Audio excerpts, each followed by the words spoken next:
భూమి బంగారు భూమి పాడి పంటలతో పసిడి రాసులతో కళకళలాడే జనని మన జన్మభూమి.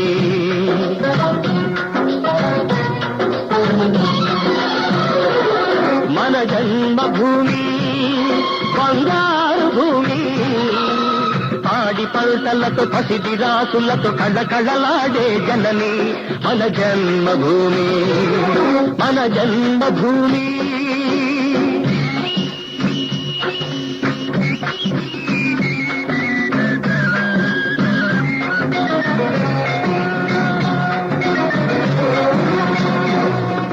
రైతు లేనిదే రాజ్యం లేదని, రైతు లేనిదే రాజ్యం లేదని ఎద్దుల గంటలు మ్రోగినప్పుడే నీలాకాశం నుదిటిన తిలకం నిండుగా దిద్దుకుంటుంది. రైతు పాదమే రామ పాదమని పిల్లగాలులు పాడినంతనే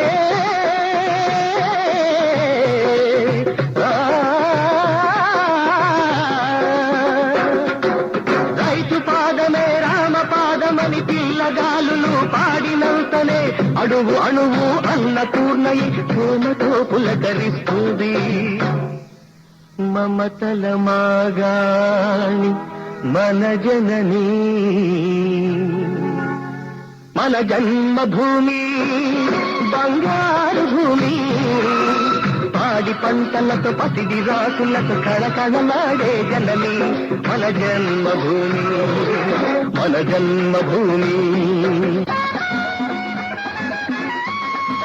సిద్ధాపురం లిఫ్ట్ ఇరిగేషన్ స్కీమ్ ఏదైతే ఉందో చాలా ట్రెమండస్ ప్రోగ్రెస్ ఈ రోజు కనిపిస్తా ఉంది. మనకు ముఖ్యంగా అధికారులను కాంట్రాక్టర్లందరినీ కూడా అభినందించాల్సిందిగా మీరు అందరినీ కూడా కోరుతా ఉన్నాను. మనం ఊహించిన దానికంటే కూడా థిక్ ఫారెస్ట్ లో ఈ విధమైన ప్రోగ్రెస్ మనకు కనపడడం చాలా సంతోషకరం. కొన్ని దశాబ్దాలుగా ఈ ప్రాంత రైతులంతా కూడా కోరుకుంటున్న కళ తొందరలోనే నెరవేరబోతా ఉంది. ముఖ్యమంత్రి గారు జిల్లా సమీక్ష జరిగినప్పుడు కూడా జూలైలో ఓపెనింగ్ పెట్టుకుందాం అని చెప్పేసి నాతో చెప్పడం జరిగింది. ఇప్పటికే 85% పనులు పూర్తి అయిపోయినాయి. కేవలం నాకు తెలిసి 10-15% చిన్న పనులు ఉన్నాయి.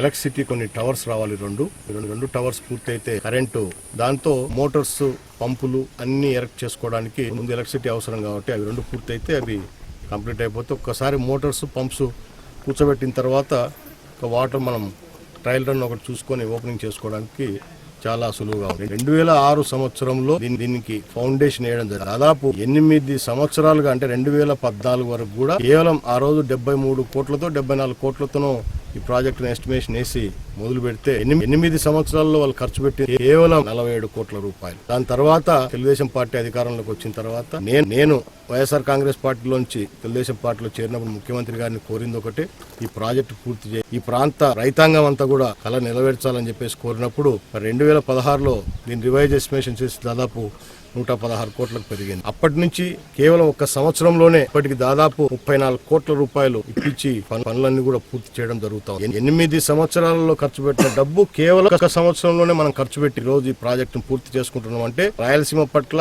రాయలసీమలో ఉన్న ప్రాజెక్టుల పట్ల ముఖ్యమంత్రి గారికి ఎంత చిత్తశుద్ధి ఉంది, ఈ ప్రాంత రైతాంగం అంటే ఏ విధమైన ప్రేమ ఉందనేది ఈ ఒక్క ప్రాజెక్టు నిదర్శనం. దీంతో పాటు జిల్లాలో ఇంకా చాలా ప్రాజెక్టులు ఈ రోజు పూర్తిగా వస్తా ఉన్నాయి. ముచ్చుమరి ఎత్తిపోతల పథకం కూడా ఇదే స్థాయిలోనే కొన్ని నెలల వ్యవధిలోనే పనులన్నీ కూడా మొదలుపెట్టి దాన్ని కూడా పూర్తి స్థాయిలో 2016లో కూడా మనం ఈ సిద్ధాపురం మీదకి వచ్చినప్పుడు ఇట్లా పైపులన్నీ కూడా పడిండేటివి. మరి అవన్నీ కూడా పూర్తి చేయించేసి ప్రాజెక్ట్ ఈ రోజు ఆర్థిక ఇబ్బందులు ఉంటే కూడా ప్రాజెక్టులు పూర్తి చేయాలి. ప్రాంత రైతాంగం అంతా కూడా ఈ ప్రాంతాన్ని అంతా కూడా నీళ్లు ఇచ్చి సస్యశ్యామలం చేయాలి. రైతులు అందరూ కూడా సంతోషంగా ఉండాలనే ఉద్దేశంతోనే ఈ ప్రాజెక్టు పూర్తి చేస్తా ఉన్నాం. వచ్చే నెలలో యుద్ధం చేసేసి నీళ్లు ఇవ్వడానికి సిద్ధంగా ఉన్నాం.